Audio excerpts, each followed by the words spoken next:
Libre-échange, Sylvain Blondin. Libre-échange, Sylvain Blondin.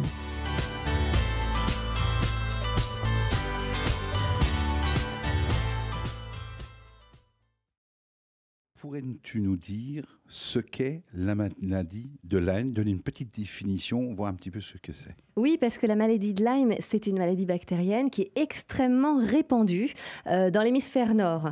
C'est la maladie qui est la plus fréquente de toutes les maladies vectorielles dans l'hémisphère nord. Alors, vous allez me dire, qu'est-ce que c'est qu'une maladie vectorielle, hein? Souvent, on n'entend pas tellement ce mot-là. C'est une maladie qui est causée par un agent parasite, qui est véhiculé ou déposé par un vecteur vivant. Alors, c'est qui le vecteur vivant dans notre cas, la maladie de Lyme? Le vecteur vivant, c'est une tique. Le vecteur ne provoque pas lui-même la maladie, mais en fait, il est nécessaire à la dispersion de l'agent infectieux sur un hôte. Alors, c'est nous, l'hôte, l'humain, et donc la tique ne va pas être directement dangereuse, mais c'est elle qui va nous transmettre la Borrelia burgdorferi, qui est la maladie de Lyme. Alors, pouvez-vous déjà nous présenter l'association, et on reviendra tout au long de l'émission, l'association France Lyme? Oui, l'association France Lyme, donc c'est une association essentiellement de personnes qui sont touchées personnellement par la maladie de Lyme, donc de malades ou de leurs proches. Et c'est une association qui existe depuis 2008.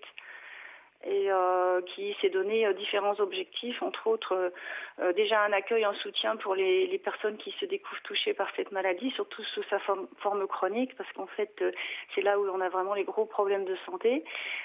Également un rôle de prévention, d'information du public pour éviter que d'autres personnes soient victimes de cette maladie. Et puis également un rôle d'encouragement vis-à-vis des médecins à se former par rapport à cette maladie qui reste encore très très mal connue en France par les médecins. Et puis aussi un rôle d'interpellation des pouvoirs publics justement par rapport à une politique de prévention sur la maladie de Lyme qui est loin d'être suffisante à l'heure actuelle. Voilà, c'est un petit peu tous les objectifs de cette association. Alors attention, quand vous êtes piqué, regardez bien, il y a exactement comme décrivait cette patiente, un point d'inoculation qui est douloureux, qui est rouge, mais pas systématique, comme elle le soulignait. On peut ne pas le voir, on peut passer à côté.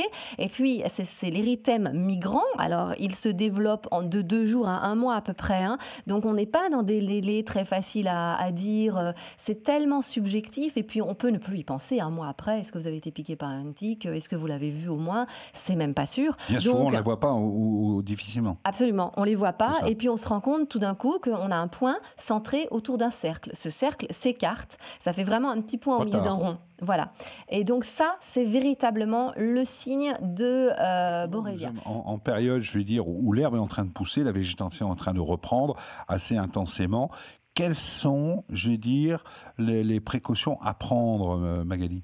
Alors, ce sont des précautions des mesures préventives. Voilà. En fait, tout simplement, il faut porter en forêt des habits qui sont couvrants, mettre un pantalon, ne pas se promener en short. Il faut enfiler ses chaussettes au-dessus du pantalon ou alors mettre un scotch, mais ça paraît plus difficile.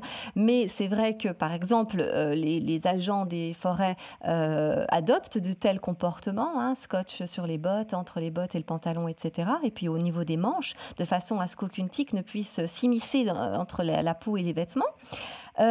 Il suffit simplement de s'inspecter après la promenade, donc au moment de prendre votre douche ou quand vous déshabillez, inspectez-vous, puisque comme je vous l'ai dit dans une première partie, il y a peu de chances que vous attrapiez cette maladie si vous arrivez à enlever la tique dans les 24 heures. Donc simplement, inspectez durant et après les promenades. Au niveau de l'adhésion, comment cela se passe-t-il? Il y a une cotisation, comment ça se passe? Oui, France Lyme fonctionne uniquement par des cotisations ou par des dons. La cotisation, elle est de 10 € par an, donc c'est vraiment pas très élevé. Elle est réduite à 5 € pour les personnes, par exemple, qui sont en arrêt de travail et dont l'état de santé fait qu'ils n'ont pas de bons revenus. Ou même, on a même une adhésion gratuite pour les gens qui ont vraiment des très très petits revenus. Donc le principe, c'est pas tellement l'argent que ça rapporte, mais c'est vrai qu'en adhérant à France Lyme, on soutient le travail qu'on fait d'information et puis on essaie après d'avoir aussi. Libre-échange, Sylvain Blondin. Libre-échange, Sylvain Blondin.